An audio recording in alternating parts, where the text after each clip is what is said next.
All right, we are recording. So, hi, everybody. Thank you for coming to the afternoon version of Ask Amy Anything.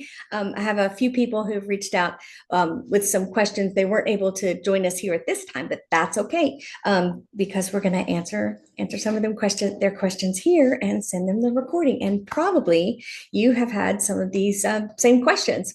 So I'm going to do my best to answer from my experience and from what I've seen as an educator coach and a teacher trainer for quite some time now. And some of the stories that I could share are great failures and great successes. So I'd like to share that. First, I'm going to fix my fan to see if my hair won't blow everywhere. But it's a very warm day here in Portland, Oregon, and yeah, hope you've had some sunshine today. All right.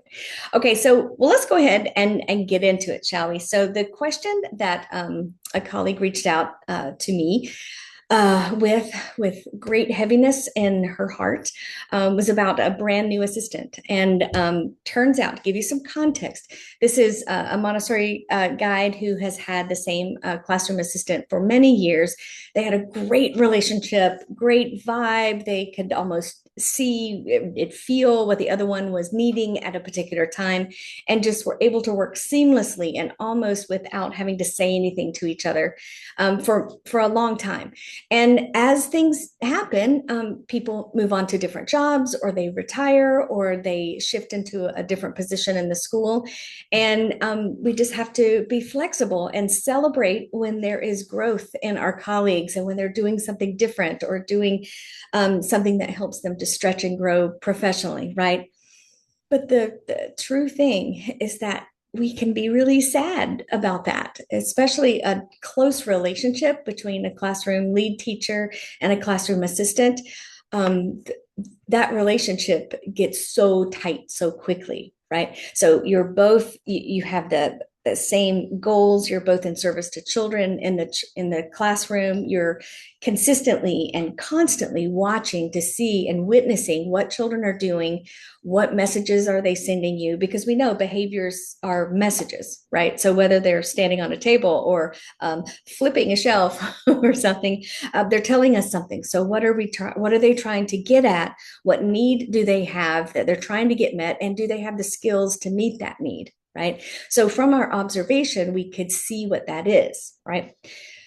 We all know that your relationship with your teaching team is important to have clear communication and expectations set up front. Like, what is the expectation and the role of the particular people on the teaching team, right? Like, from the nuts and bolts of who replaces paper to who helps children if they need help in the bathroom, or somebody throws up, who takes care of that? Who's the person who talks to families? Who's the person who fills out the forms and the attendance and the IFSPs and the contacts the experts to come in? All those things. It's important to know who does what's the expectation, right? So I feel like I'm skipping around here because I'm super excited about this topic. Okay, so check it out. It begins when the hiring process gets underway, right? Question one: what does the job description look like for a classroom assistant? Have you taken a look at it? Have you made any adjustments recently? Are the roles different? Do the roles shift and change as your teaching team relationship grows and matures? Right. So there may be a new person who comes onto your teaching team under a specific job description with roles and responsibilities that works for a while. And then there probably will be a time when someone is ready to take on more responsibilities or not. Right. So from the conversations and the relationship that you build with all the people on your teaching team, is it time for that person to take on more responsibility? Do they want to do that? Is that something that they want to do professionally to learn and grow, and not just stay with the same expectations over many years? So it's helpful to keep those conversations alive and ongoing. And as the expectations shift, that you document it. That is it time for a change or an update to this particular job description, right?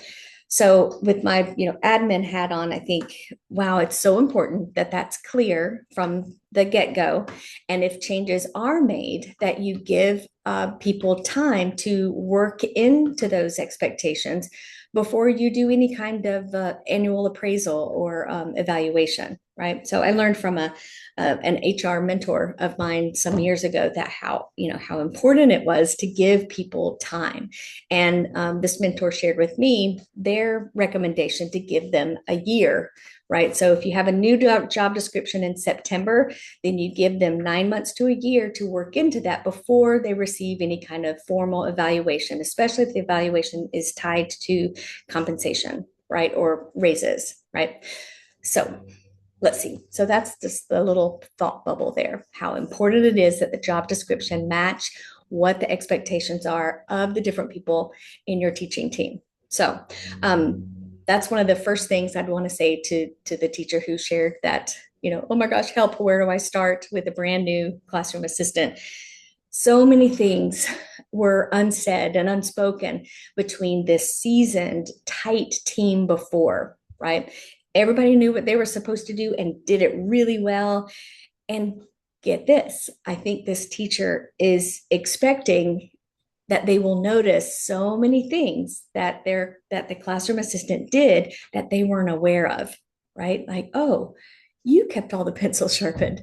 Oh, you're the one who helped the child on the playground when they fell down in the mud. You were the person who knew to hold that child's hand at a particular time, right? So sometimes those things that we do, our very close colleagues may not be aware. Oh, you're taking care of that. You've done that. Oh, you've figured out how to set up snack in a way that you could do it in a flash, and someone new doesn't know that yet. So they're going a new person coming in has a lot to learn and a lot to witness from your role model, right? So when it does come time and you're hiring a new person to come onto your teaching team, it's important to, one, share what the expectations are.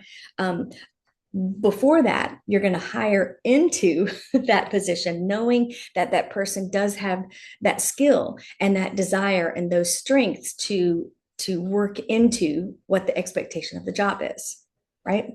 Okay, so where was I? Yes, job description. Yes, interview questions that find out, is this person, is it going to be a fit for them and for us? Knowing what the current expectations of that role, knowing what they are, and have you communicated that before you even extend an offer, a job offer, right? So say you've got your job description set, you've asked all the interview questions just like you want it, you feel like you know all the information that you need. You've had a conversation and you know that it's a match between your program, your school, your classroom, and that person. That person is excited about taking this position, and you're also excited for them taking that position. So you think, okay, so now we begin the relationship. Nope, you have already started the relationship with your clarity of communication, your clarity of expectations, the way that you show up in an interview or on the first day or two of their coming onto the campus. When they enter your classroom, what do you do to welcome? How do you create a space and a classroom environment where they feel welcome, where they feel like they belong, right? Is there a place for them to put their pocketbook? Or where is the place that I put my water bottle? Where would you like me to be in this space, right? How would you like me to greet children? Here's a good question that I learned from Brene Brown. And it's, what does support look like? Different from how can I support you, right? Which is, can be kind of hierarchical. We don't mean it to be, but sometimes it can come across like that. But for clarity, finding out what does it look like? What does support look like in the morning? What does support look like at lunchtime, at recess, at dismissal, at all those times during the day when okay, this is a time where we really need to come together and support each other in service to your children, right? Okay, so that is really difficult to do in one day of orientation, right? Okay, I've got a list, an orientation checklist, and I've checked all the things. So now they know everything. They've got the school handbook, the manual, they've signed all these papers and all this paperwork, all that stuff that has to happen. Yes. And it's a lot of information, right? Have you heard the phrase drinking from a fire hose? Just think back to the time when you first started a job and it maybe it was your first time in a classroom, or you were with a classroom for a long time and you're in a new one and things are different. There's a lot to learn and it's hard to put everything into action right away, right? So I want to share another little thought bubble to keep in your back pocket as you're building your relationship with a new assistant, that you think of the three C's, right? So the first C is connection. So what do you know about this person? Do they have cats at home? What's their family like? What do they prefer, coffee or tea? Do lemon bars or chocolate chip cookies? Or what is their language of appreciation? Do they appreciate given sticky notes or a note sent home? A lot of people love that. Or do they appreciate gifts? Do they appreciate a high five, some sort of physical touch with consent? What is their language of appreciation? A great question to ask, right? Lots of questions in the first many days and first weeks when you're together and you're figuring out your working relationship, your dynamic as the teaching team in service to children in your classroom, right? So what does support look like? What is the language of appreciation? And what about them? Who are they as individuals? What would they like to share about themselves? How can they show up for children as their authentic self in service to the philosophy that you have in your classroom? There's another question. Do they understand the philosophy of what you're doing in the classroom? Oh, we don't zip up coats for children. Oh, we encourage incredible freedom in the when they're doing art. What about when they're resolving conflicts with their friends? What is the philosophy? What is your intention in the way that you curate your classroom and support and guide and lead the children in your classroom, right? Now that's just talking about children. We haven't even talked about relationship with families, right? That's another topic of discussion to have with your brand new assistant. Who is the person who lets the family know, hey, this happened on the playground, or this happened during the day, or, ooh, I noticed this. And there was great joy in your child's face when they played with the new friends on the playground, right? Those kinds of moments. What can you share and who shares what kind of information? Super important, right? Let's see. So when you have your new assistant there, you've got your orientation checklist and you've checked all the checks off, right? Oh, if you're interested in like a mock-up of a typical classroom assistant job description, let me know. Reach out to me at amywilliamsacademy@gmail.com and I could send you a document that could be used as inspiration, as a place for you to begin and edit it as you will, right? As it fits your particular program, right? So if you need a template to get yourself started, you can go to AI, sure. And you can ask a real person who's actually used it and that job description has had experience. So know that you could reach out for that resource. Okay. Also, I have another resource for you. As you're developing your relationship with your colleagues and your families and your children and yourself, I have a book that if you're interested in, just reach out to me and we'll get you a copy of this. It's called The Spark. It's a creative adventure for teachers. And I wrote this inspired by many years and many, many conversations with school leaders and educators who work with children. And I noticed that in our coaching conversations, I was hearing very similar questions. I was hearing very similar struggles, and I was offering very similar resources. Like I felt like I was saying the same thing, or I was asking the same questions of the person I was in a coaching conversation with, right? So I just put it in book form, right? So there is a section here with me and my colleagues, part 4, my colleagues. And in this guided journal has lots of blank spaces and it has lots of questions for you to consider, right? So, for example, you might want to consider finding out, how do you already build strong relationships with your colleagues, right? What does that look like? Is it going out to lunch together, meeting up for happy hour, having a book club together, talking together when you could stand together and observe children and supervise children on the playground? When are those moments when you can build relationships, and what does that look like, right? It's helpful to know what is your language of appreciation and what is your language, or the way that you let somebody know that you see them and you welcome them, you respect them, and you're glad about their presence in their partnership. That's really important, don't you think? Okay, so consider, how do you do that already? How has it worked so far for you? Is there something that you would like to shift and change about that? Yeah. Okay, next, another question to consider is, what quality would you borrow from your closest colleague? And have you let them know that? Are there qualities that you're looking for in teaching team partners that maybe you're not aware of? Right? Am I looking for somebody that's going to bring the fun?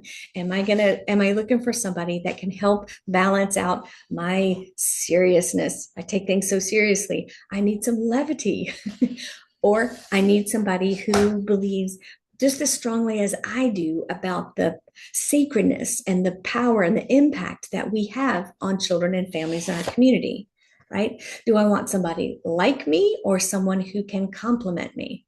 That's really helpful to know.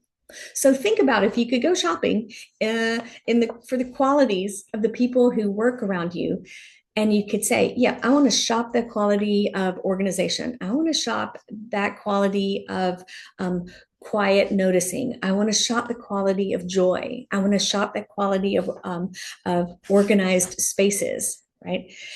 It could be anything. It could be a quality that you have yourself. And I would be curious what you would say if you could shop the quality that is different from what quality you already have. What would be complementary to you, right? Now, it is true. Sometimes when qualities are different, there can be clashes, right? So that brings us back to the C's I was talking about earlier. So the first one is connection. So you're connecting and getting to know, finding out more about, finding out what support looks like, finding out what appreciation feels like. How does appreciation feel genuine and authentic to that person, right? Might be different from yours, right? Okay, so we've got, let's see, connection. Communication is the next one, which can be tricky, right?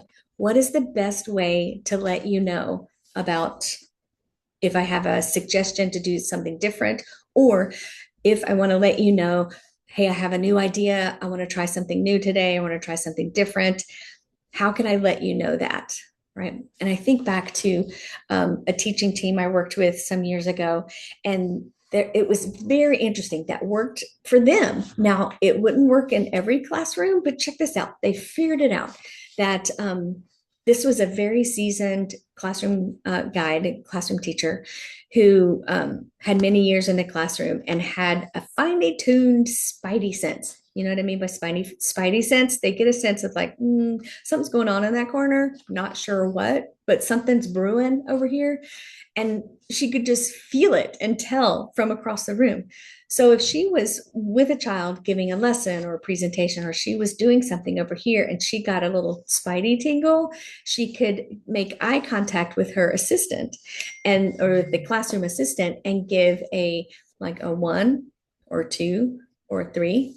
And like if she did 1 and then nodded over to that corner, that meant get over there really quick, something's up. And 2 is maybe go closer to that spot. And 3 was just keep an eye, check out what's going on over there, right? And that seemed to work for them. So without disrupting children's work or disrupting, making a big deal, big production about something, that was the way that worked for them to communicate and to manage and support children together, right? So that was something that worked for them. Another teaching team I worked with did it in a very different way. They had sticky notes. So they would write on a sticky note and then ask a child to go deliver that note over there, right? And so that's one way that they communicated. It also helped for, with children who needed to move. So you might choose a very energetic child to take this note and elephant walk over to Miss Amy. Take this note to her, it's very important, right? So you'll find your way that works for you, and it's important to find the way that works for you and works for them, right? Because I could tell you some assistants who worked with that teacher who did the 1, 2, 3 appreciated the brevity and the clarity of that, and then some people did not. It didn't land well with them, right? It felt more like she was telling them what to do. It felt disrespectful.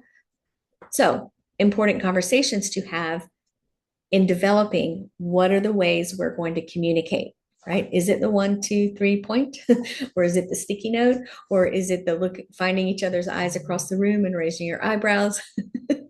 Is it coming to stand next to them and have that conversation? Whatever it is, you get to decide together, right? So, both the connection and the communication, it's important to remember that those are done in concert with each other, right? So it's just like it's a fit for both people.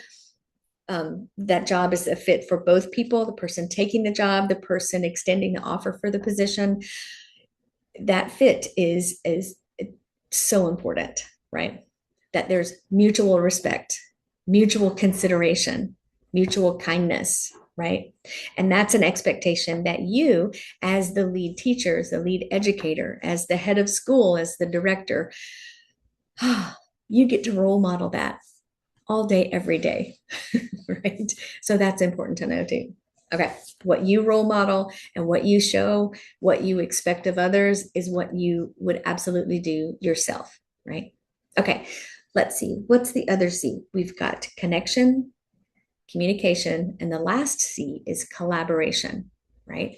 So similarly to collaborating on how you're going to communicate, there are lots of ways and places and spaces and opportunity to collaborate in creating and curating the environment for the children, right? So think about what you think about that, right? What I just said about the classroom is really the children's classroom. It's not yours. I don't mean to hurt your feelings, but you get to prepare it for the children in service to the children in your classroom, right? You know this. If there's a great interest in dinosaurs, what do you do on the weekend? You're at the library pulling all the books you can on dinosaurs. You're at home making language cards about dinosaurs, or are thinking about stories to tell about dinosaurs, or starting conversations about dinosaurs, right? You're putting things in your classroom that spark the interest of children as they let you know what their interest is, right? Okay. So I think that's all I wanted to say about that. But back to collaboration, think about, and I'm curious about, where are the places where you can collaborate, right? The classroom assistant has golden information to share with you, right? So you may be focused up on something else in the classroom and you may miss the dynamic that's happening on this side of the room, or vice versa, over on this side, or what's happening on the playground. You may not be out there for that. So your classroom assistant has pretty important information to share with you. What do they notice? What do they see? What patterns do they see emerging? Do they notice some struggle in a particular area? Do they notice a dynamic at drop off or dismissal time that you may not see, right? So together, both of you, or all three of you, however many are in your teaching team, you all can come together with different points of view and different perspectives that only add to your own individual point of view and own individual perspective, right? I've known many teaching teams who have developed such a cool and respectful relationship so that both of the, and this was a two-person team, both of them felt really comfortable and welcomed in sharing what they saw and what they noticed, right? Even if it was something that the teacher didn't want to hear, right? Like, ooh, I noticed, say what you noticed, and I'm curious about, or something that I learned recently is, right? So you can call people in rather than call people out. You see what I'm saying? So it's so helpful and important to have people around you, especially your closest colleagues, the classroom assistant in your classroom, or the lead teacher that you work most closely with, that both of you can come to a place where you can let the other one know, hey, you're doing that thing with your face again.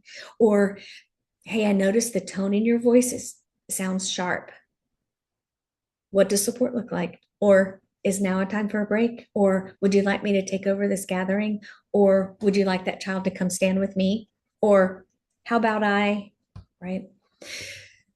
What a great place to get to, right? So this teacher, way back to what we were talking about, 30 minutes ago, this teacher was reaching out because one, she was nervous about training a brand new assistant. And she said, I haven't had to hire anybody in years. I haven't trained or coached a new assistant in I don't know how long. Where do I even begin? Right. So you have some ideas of where to begin. You've got some ideas, right? And maintaining that relationship will come with time, right? With communication, with connection, communication, and collaboration, right? Okay, let's see. I'm going to go back to the Spark and see what other questions I can give you to consider. Okay, well, here's a fun one. Write down the names of the first three colleagues that come to mind. And maybe it's a colleague that you work with now or someone that you worked with before, that you have feelings of, you feel content when you think of that person. Okay, so you've got those three people in mind. Write that down. And then underneath their names, write what advice would you ask from them? Now, bonus extra credit if you want to ask that same question about the families, right? What advice would I ask of Joey's mom? What advice would I ask of Abby's grandma? And, bonus extra credit if you actually ask them, right? Okay. So that kind of self-reflection is important because it really helps us step into the place of understanding another person's point of view. What is their experience? What is their what are they thinking about this particular situation? What's been their experience and their background with something similar to this, or kind of where they're coming from, right? It can begin and it can spark a conversation that can be really rich and 100% getting to know each other better. And it's a place to see where you both can learn and grow from each other. And maybe together you both realize, we both don't know this. Let's go find out. And then where do you find out? How do you find out? Okay, next. Who's your accountability partner? So, okay, this makes me think of Brene Brown because, I have a professional crush on Brene Brown. And I learned from her a while ago about the importance of a square squad, right? And a square squad is a group of people, a small group of people, like maybe 4 or 5 if you have to have 5. But think about the people who are in the arena with you, who do the type of work that you do, or who know the type of work that you do, right? They know you, they know your work, they respect you, they love you enough to be honest and upfront when you ask for feedback, when you ask your Square Squad members to take a look at your website and see, 1, did I misspell anything? Or 2, what is the feel? What is your experience? Right? Or you can ask your Square Squad, can you come and observe me do my gathering? Because I'd love some feedback. Now, a square squad conversation is different from when you have a head of school or a education director or a leader come in to do classroom observation. It's a little bit different, right? Oftentimes those relationships are less formal, right? So you can really get into that quick honesty. Yeah, Amy, that yeah. Don't wear white, it washes you out. And also, hey, when you spoke of that child's name, I noticed a sharpness in your voice. Your Square Squad members are going to tell you that. So think about, pause this right now and write down who's on your Square Squad. Who are the colleagues that you can trust to hold you accountable, to call you in, not call you out, but to call you in, right? Let's see. Um, Another question is, as you're thinking about who are your accountability partners, who are your Square Squad people, what qualities are you looking for, right? This can tie us back to the initial interview question. What qualities are you looking for? Lightness, levity, joy, reliability, organization, whatever it is that you're looking for. What kind of question can you ask to get at that, to see if that person can bring that fire to your classroom, right? Okay, let's see.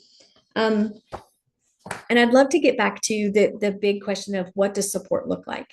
As you're building a new relationship, yes, you're going to do all the orientation checklist stuff and the CPR and first aid and ARCAN and food handler and all of those nuts and bolts. Yes, you're doing all that. But the fun part is being open to a new relationship, which can be horrifying, especially if you're feeling some grief because you're a classroom assistant that you've been with for years and years is moving to do something different, right? So it's important to give yourself some time to be sad about that and to grieve that and be open to another person joining you in the work that you do to serve children, right? Okay, so that's kind of my thoughts about that, bringing on a new assistant. And I know many of us are going to be doing that soon in the fall, because usually that's when things shift and change, right? Okay, so that's the big question that I had from someone who wasn't going to be able to join today. So that's a question that I bring to you guys. Very excited to hear from you if you want to add to that. So I know I'm going to be sending this recording to that person. If you're watching this and you have an idea that pops up, please send it to me and I will happily send it on to her. So, she's got a global a global Square Squad, right?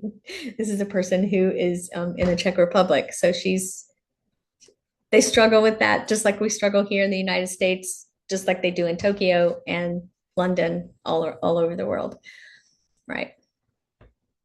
Okay, so I'm wondering that I see that someone has joined. So if you'd like to turn on your mic and ask me anything, and I'll see what I can do.